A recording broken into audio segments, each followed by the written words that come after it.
안녕하세요. 허브경제TV입니다. 오늘 볼 종목은요, 하나 시스템을 좀 보도록 하겠습니다. 하나 에어로스페이스 폭탄 유증 3조 2천억을 했습니다. 그 이유가 뭐 나쁘지는 않았어요. 나쁘지는 않았지만 그럼에도 불구하고 유증을 한다라고 했을 때 3조 2천원을 갑자기 한다? 그 부분에 대해서 아마 주주들이 좀 깜짝 놀라지 않았을까라고 생각을 합니다. 그래서 이번 주총에서 구체적인 자금 계획이라든지 최대 주주 유증 참여 여부에 대해서 소액주주들의 질의가 잇따랐다. 그래서 이번에 이거 지금 주총이 있었던 거죠. 그리고 거기에서 계속해서 뭔가 얘기가 나와주고 있었다라고 보시면 될 것 같아요. 이사수 한도도 기존 7명에서 9명으로 확대했고, 보수한도 총액도 110억 정도로 늘리는 모습을 좀 보여주면서 유상증자 관련해서도 얘기를 했는데, 결국 이제 3조 6천억 정도네요. 3조 6천억인데, 해외 방산에 1조 6천, 국내 방산에 9천억, 해외 조선 부분에 8천억, 무인기, 엔진 부분에 3천억을 투입을 한다라고 했는데, 이 해외 방산이다라고 했을 때랑, 요거랑 국내 방산, 그 다음에 요 해외 조선 부분인데, 요 조선 부분이 아무래도 그 오스탈인가요? 호주에 있는, 그거를 좀 인수하기 위한 부분일 수도 있고, 플러스 뭐죠?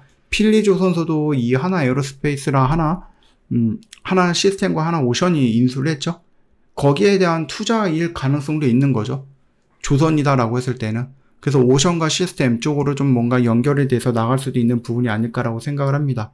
해외 방산 같은 경우는 결국은 무기 만드는 거고, 국내 방산도 무기 만드는 거고, 이런 쪽으로 보시면 될 것 같고, 오히려 그 방산이 미군 해군일 수도 있어요. 미 해군, 군함, 이런 거다라고 할 수도 있습니다. 그러면 그것도 조선 플러스 방산이 될 수도 있는 부분이라서, 요거는 이제 말에 어떻게 갖다 붙이고 어떻게 해석하느냐에 따라서 영역이 조금씩 달라질 수는 있을 거다라고 보시면 될 것 같습니다. 일단은 현금 흐름도 좋은 상황에서 굳이 유증을 해야 되느냐. 즉, 너희들 돈 많은데, 돈 모아둔 것도 있는데 그거 하면 되지. 굳이 유증을 해갖고 다른 사람들한테 돈을 끌고 모아갖고 그걸 해야 되느냐라는 그런 것들도 있죠. 얘네들이 지금 현금성 자산이 1조 3천억 정도를 갖고 있는데도 불구하고 유증을 해갖고 다른 사람으로부터 돈을 받아가지고 그렇게 투자를 해야 되느냐라는 조금 비난이 있기는 합니다만, 일단 기업이, 여러분, 하나라는 기업이요, 굉장히 착실하고 선한 이미지의 기업은 아니죠. 이들은 지금까지 성장을 했던 것이 바로 이런 식으로 해갖고 돈을 만들어서, 유증을 통해서 뭔가를 통해서 돈을 만들어서, 다른 기업들을 인수 합병을 하면서 성장해 온 기업이에요. 그러다 보니까 하나라는 기업이 뭔가 굉장히 착실하고, 단단하고, 아래서부터 차곡차곡 쌓아 올린 성실한 기업이다라고 여러분들 생각하시면 정말로 큰 오산입니다. 아시겠죠? 방산회사로 좋은 신용등급을 받고 있는데 주주에 대한 배려가 부족하다라는 이런 것들이 있는데, 여러분 솔직히 말씀을 드리면은요, 모든 기업들이 내가 쌓아둔 내 현금을 쓰는 것보다는 유증이라는 내 돈 들이지 않고 투자를 해서 다른 회사를 먹을 수 있는 기회가 있고 그럴 방법이 있는데, 여러분들 입장에서는 내 통장에서 돈 내보면서 그거 하겠습니까? 안 하죠. 어떤 기업이 그런 거 합니까?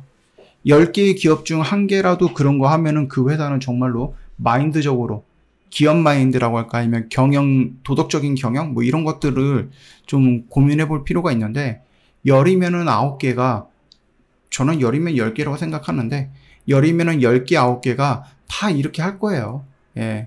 내 돈 쓰지 않고 기업들을 인수할 수 있는 기회가 있고 방법도 있는데 그걸 왜 사용 안 해? 다 그렇게 할 거라고 생각합니다. 그러니까 여러분들 하나 에어로스페이스에 대해서는 너무 미워하지 마시고, 일단은 유증 참여 여부도 질문에 있었는데 그거에 대한 답변이 뭔가 명확하게 있지는 않았었던 것 같다라고 생각을 합니다. 세계 1위 K조선, 그래서 지속성장한 지원 특별법도 추진을 하겠다라고 하면서 조금 긍정적인 부분이 있는데, 반도체 쪽에는 요게 진짜 문제거든요. 근로시간. 이거 민주당이 주 52시간을 딱 정해뒀다 보니 배를 하나 만드는데 정말 시간이 많이 들고 인력도 많이 드는데, 일할 수 있는 시간이 하루에 8시간밖에 안 돼 라고 하면은 어떻게 되겠습니까? 하고 싶어도 못하는 거고, 이거에 맞춰서 뭘 하려고 하면은 그것도 안 되는 거죠. 그렇기 때문에 조금 어려운 부분이 없지 않아 있다라고 생각하시면 될 것 같습니다. 솔직히 이제 사업이 성장을 한다. 물론 민주당이 얘기하는 거, 사람이 좀 사람답게 살겠다 하는 거, 그거 모르는 바는 아니지만은, 그럼에도 불구하고, 참 반도체 쪽에서도 얘기가 많이 나오고 있죠. 정말로 우리가 집중하고 노력하고 여전히 우리나라는 성장을 해야 되는데, 그런데도 불구하고 벌써부터 주 4일 얘기가 나오고, 8시간 주 4일이면 32시간을 일하는 거예요. 한 주에. 이게 말이 됩니까? 우리나라에서? 이거 정말로 어려울 것 같고요. 너무 환상 속에 있는 것은 아닌가라는, 현실을 너무 조금 이상적으로만 보고 있는 것이 아닌가라는 생각도 하고 있고요. 물론 이제 결국은 가야 하는 길이라고 하면은 강제로 가지고 가서 거기서 문제가 터지면은 해결하는 방식, 이렇게라도 하지 않으면은 절대로 갈 수 없는 방법, 길이다라고 하면은 뭐 그때는 그냥 그럴 수도 있겠구나 이런 생각을 하지만, 일단은요. 군함 확보가 시급하다 미 해군 전문가들, 그래서 한국이 미국 내 조선소를 투자하면이라는 점점점이 붙었는데, 하나 에어로스페이스 같은 경우는 하나 시스템과 하나 오션을 통해 갖고 일단 필리 조선소죠. 여기를 인수를 했고, 그래서 내가 이렇게 팔다리가 있으면은 왼쪽 다리 하나 이쪽 들어갔어. 그래서 오른쪽 다리도 하나 들어갔고 두 발로 이렇게 서가지고 버텨야지라고 해갖고 이쪽으로 오스타를 좀 보고 있는데, 그쪽이 지금 잘 안 되고 있는 거고, 그러다 보니까 유증을 통해 갖고 지분을 확보하기 위한 액션으로 가고 있는 거고, 이런 식으로 놓고 보시면 될 것 같습니다. 중국 제재 반사에 기대하는 한국이라고 해서 미국의 이상 기류의 촉각을 보고 있다, 이런 식으로 되고 있고요.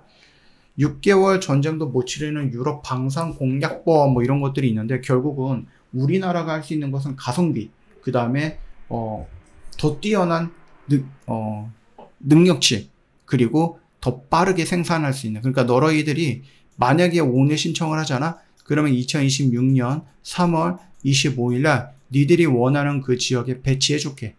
이게 가능하다라는 거죠. 우리나라는. 누가? 폴란드 대통령이 얘기했던 것처럼.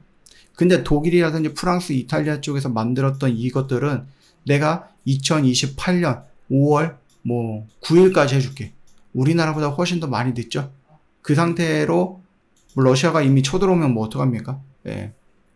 어찌되었던 간에 우리나라는 속도와 그 다음에 가격, 거기에 성능, 그래서 가성비라고 하죠. 이런 부분들을 좀 어필을 잘 해가지고 유럽에 있는 이 모든 돈을 우리나라 쪽으로 다 끌어올 수는 없을 겁니다만, 그럼에도 불구하고 러시아가 있고 우크라이나가 있고 폴란드가 있고 슬로바키아가 있고, 또 여기 뭐가 있는지 모르겠는데 기억이 안 나네요. 여기 있었는데 아무튼 이 나라부터, 이 폴란드부터 시작을 해갖고 계속해서 이런 식으로 확장을 해버릴 수 있다라는 겁니다. 네, 충분히 가능성이 있다라고 좀 말씀을 드려봅니다. 더군다나 하나 시스템 같은 경우는 에어로스페이스랑 우주 부분이라든지 아니면 6G라든지 이런 쪽으로도 다 연결이 되어 있는 부분이라서, 굉장히 하나 시스템 같은 경우는 여기저기 좀 연결되면서 조금 발이 넓죠. 네, 그래서 조금 더 긍정적으로 우리가 평가할 수 있습니다. 다만 공매도 세력의 대상이 될 가능성은 있다라는 그런 뭐가 있죠? 네, 불안감은 있죠.